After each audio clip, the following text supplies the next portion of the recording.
Alors, vous en avez marre de trimer dans votre job actuel? Vous rêvez d'un nouveau départ, d'un job qui vous fait vibrer? Eh bien, vous avez frappé à la bonne porte. Comment décrocher le job de vos rêves? C'est le sujet brûlant, l'enquête palpitante que nous allons mener ensemble aujourd'hui. Oubliez les clichés éculés et les conseils bateaux. On va parler stratégie, on va parler tactique, on va parler franc-parler, quoi.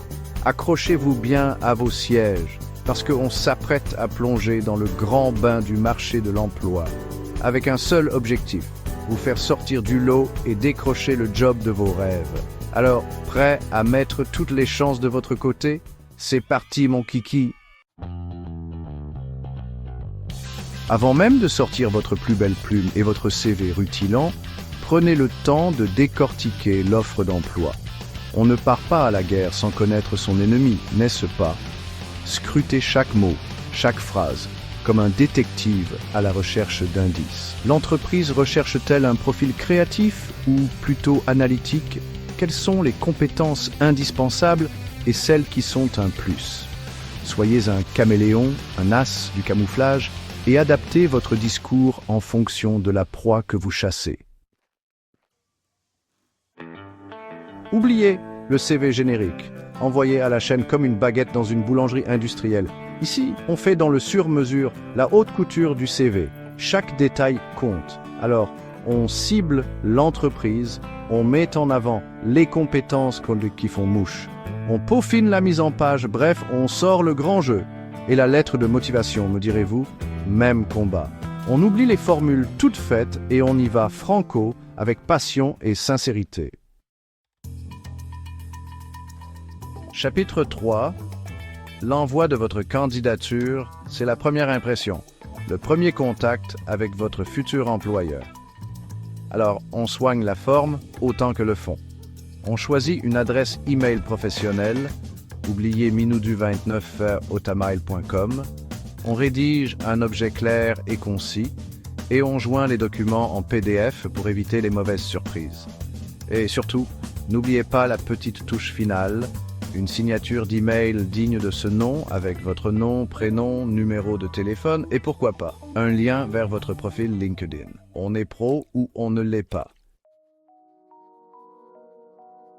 Chapitre 4. Après avoir envoyé votre candidature, ne restez pas les bras croisés à attendre que le téléphone sonne. Soyez proactif, montrez que vous êtes motivé. Notez chaque candidature dans un carnet ou un fichier Excel. Date d'envoi, entreprise, poste, personne contactée. Et n'hésitez pas à relancer les recruteurs quelques jours après l'envoi de votre candidature. Un petit email courtois pour montrer que vous êtes toujours intéressé et que vous n'attendez pas après eux, ça peut faire la différence. Chapitre 5. Bravo! Vous avez décroché un entretien. C'est le moment de briller et de montrer que vous êtes la perle rare que l'entreprise recherche. Ne partez pas à l'improviste. Renseignez-vous sur l'entreprise, son secteur d'activité, ses concurrents. Préparez des exemples concrets de vos expériences professionnelles et surtout, soyez vous-même authentique et enthousiaste. Le plus important, c'est de montrer votre motivation et votre envie de vous investir dans l'entreprise. Voilà, vous avez maintenant toutes les cartes en main pour décrocher le job de vos rêves. N'oubliez jamais que la recherche d'emploi est un marathon, pas un sprint. Il y aura des hauts et des bas, des moments de doute et des moments d'espoir. Le plus important, c'est de rester motivé, persévérant et de croire en vous. Alors, on retrousse ses manches, on met en pratique tous ces précieux conseils et on fonce. Et n'oubliez pas, la réussite sourit aux audacieux. Allez, je vous laisse. J'ai un job de rêve à décrocher, moi aussi.